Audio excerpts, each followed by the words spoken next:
This is Supermonaman's channel. This is my analysis of the RWBY opening animation and official trailer. First, we're gonna focus on the opening animation. First, I want to take mention of the really cool bit that starts here with the music.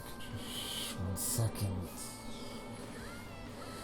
So here, it starts out kind of calmish. Not really. It's calm. It's calm music, but it has a sense of foreboding. And then, right away, crazy intense song kicks in. Also, symbolism of the Grim Champion of Rose is pretty scary for me because, well, RWBY represents really pretty much like the ultimate good. So since they're champions Rose, that could be bad things for like the good side. And then I'll put the caption second. And then we get to I want to talk about these things. I want to talk about this. I want to talk about the teams. Let's see first. Now I got some I'm gonna talk about from like a YouTuber called Jack the One Man Band, and he made mention that Weiss, the characters being in the foreground and background of a shot means something, and I agree that it could mean something. As Weiss and Blake being in the foreground might mean they have a bigger role in this. They have a big role in this volume, which is cool. And then we get to Team Sun, and we can see Sky's weapon, which looks to be like a saber, or like one of those. It looks to be like a saber, like a pirate weapon, like a cutlass. It might be a cutlass also. And Sage seems to have some sort of staff-like weapon. And Sage are in the foreground, which means they might have bigger roles in this than they've had before, which would be great because we've never seen them except in a few background shots. Then we have Nora, Team Juniper with Nora and Piran, which means they might have a big role in this line instead of John and Ren.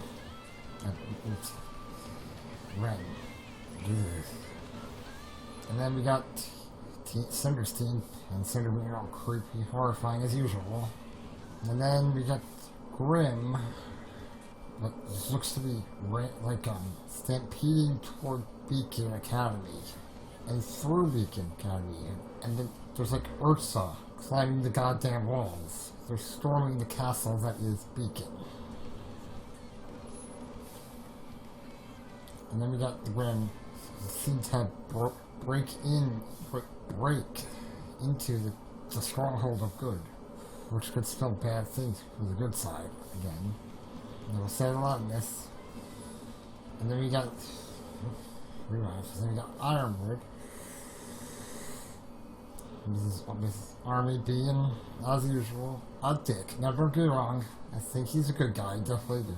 I just think he's a dick, and he's gonna fuck up all Osmond's plans, because I've had a theory for a while that Osmond is part of some big game between him and some other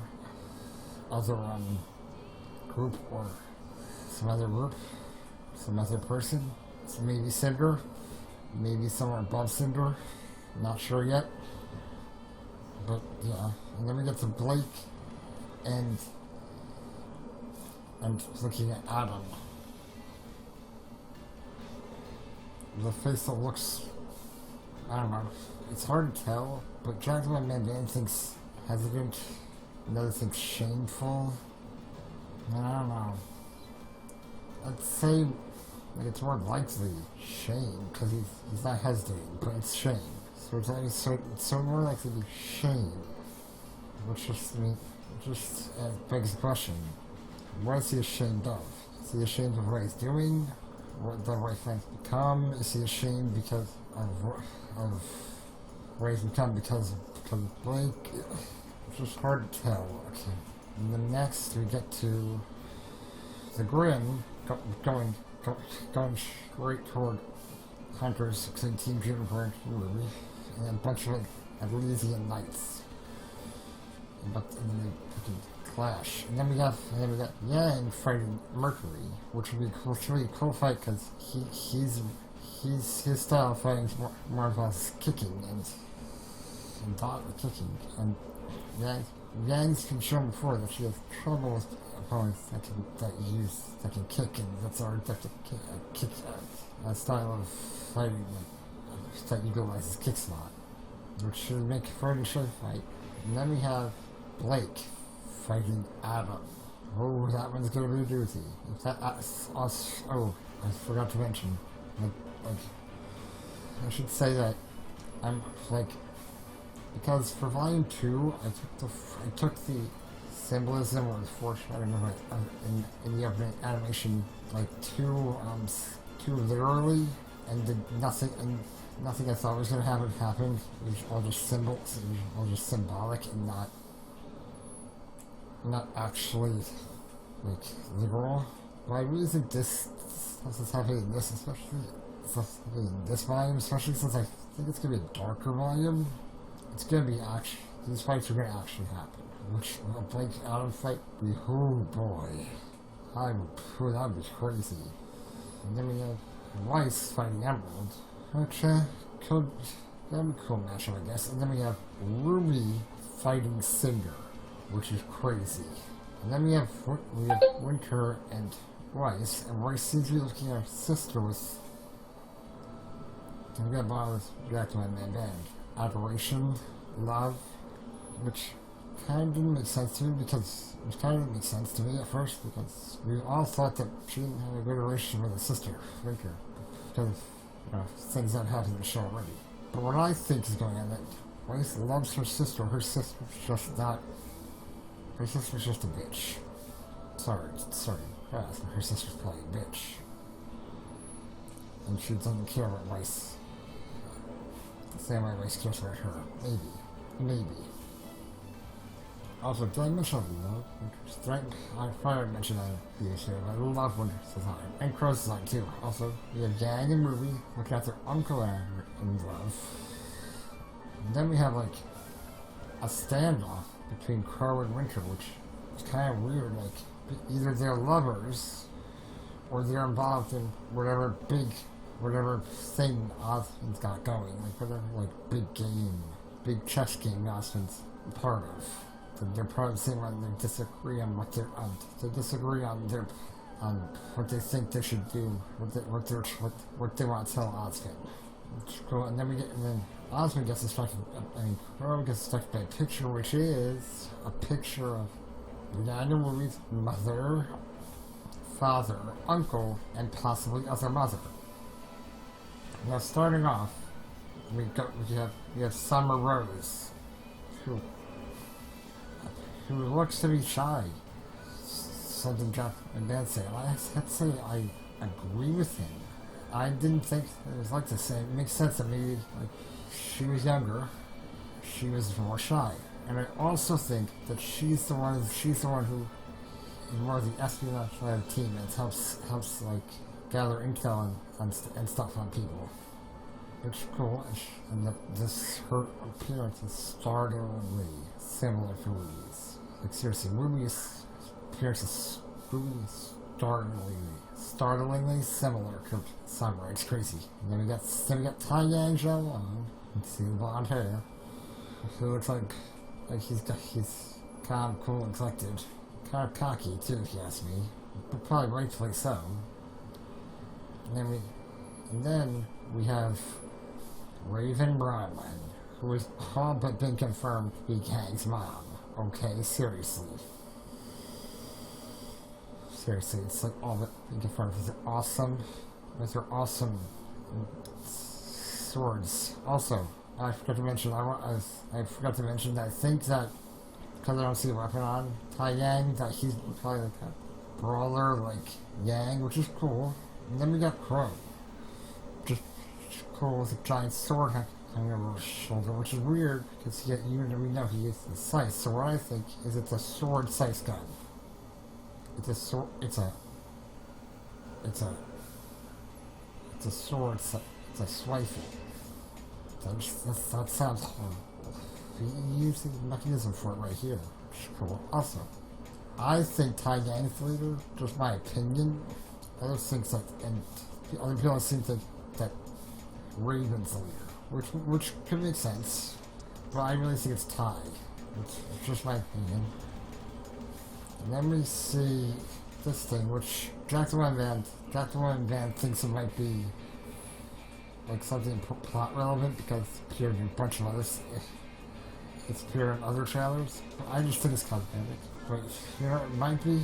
For all we know, it could be plot relevant. Also, Hero 3 that Summer's not dead, she's just missing. Which I kind of agree, which I don't think is gonna happen, but if it does, I wouldn't be upset. I would just be surprised, because I don't think that's where they're going. It'd be cool, but I don't think that's where they're going. Now we see Team Juniper and RWBY falling down what appears to be a giant shaft that's leading into darkness, and then Team Juniper falls away, and they need to look at RWBY's face is very upset and sad. It's like something suggests that something serious might happen to Team Juniper, which I'm worried about. And then we have Team RWBY with Yang, Royce, and Blake asleep and unconscious, and RWBY being awake and looking kind of heartbroken. It's crazy. And now, I'm gonna go through the lyrics to this because I find them interesting. It's sort of Jack the One Man. He only was able to understand some of the lyrics, but I got captions, subtitles, so I'll be able to see them. And then we first start off with maybe reds like roses, maybe it's the pearl of blood. Do you think we're lion when in the end we failed to save them? So that's just a very dark tone for this volume. And also, right here, it's talking about the Team RWBY, Juniper, and Sun, team with hunters and huntresses. And in the end you failed to save them, but it's also their dying, and then we get their dying eyes are wide and white like snow. And now they know the cost of trust here's obliteration, which I think is talking about Ozpin, obviously, I think. Which, ooh, that's not good. And obliteration, like, maybe the good guys are gonna lose. What I think is gonna happen in this fight, maybe. Like, Jack the One Man, the one man answer first, but I really think that something bad, the bad guys might win this volume. And then this is mirrors will shatter under the weight of the world. So the good guys might falter under the weight of the world, maybe. And then pillars collapse in shame. I think that's talking about Adam. I think he's ashamed, and I do not think the lyrics, these lyrics being right here is a coincidence. I really don't. There'll be no rest, there'll be no love, there'll be no hero in the end who will rise above. To me, that suggests the good guys might lose. They're gonna be heroes gonna rise, who's gonna be able to rise against the evil that's gonna be in this volume, which is crazy. And when it ends,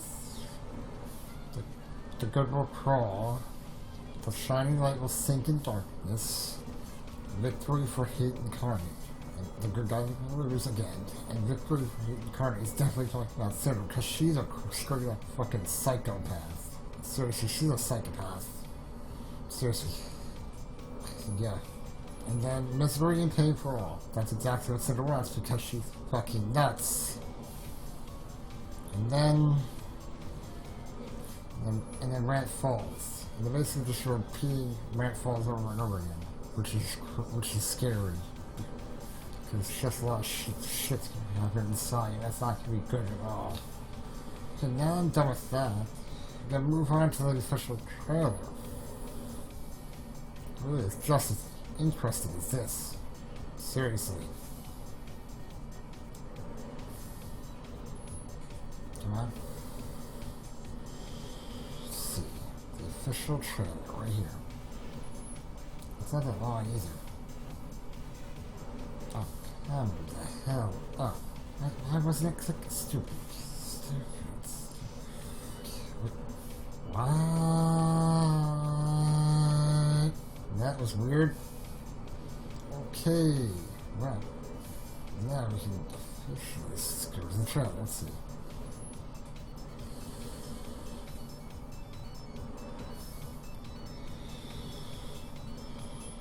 Starts over with a montage of flashbacks and lines from the previous volumes. Can put captions on. Like, I think I've seen this happening already, and the captions aren't entirely correct. I think it's because it's voice acting and subtitles things just don't like it. Just don't like to.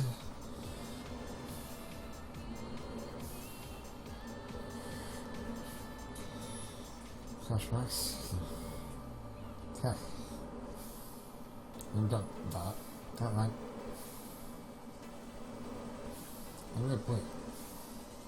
We had Blake talking about, like, we had Blake talking about the right thing, and was it instructive source? Wait a second. I'm gonna go back. I have to keep the line down because I'm using screen capture if I put it to that.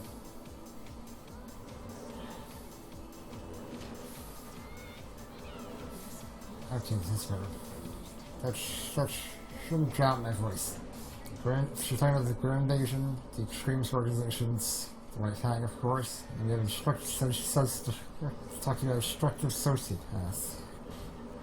No, he's talking about Roman, because he probably is a sociopath. And then we have Pyrrha saying so she's looking forward to having a fight with God, and now I get murdered.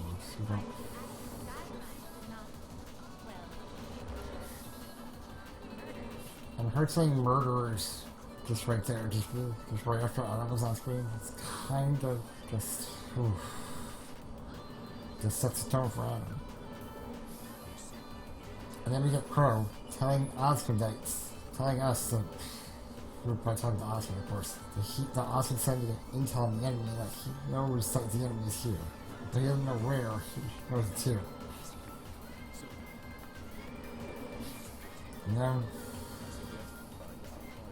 And then we did successfully find Guardian.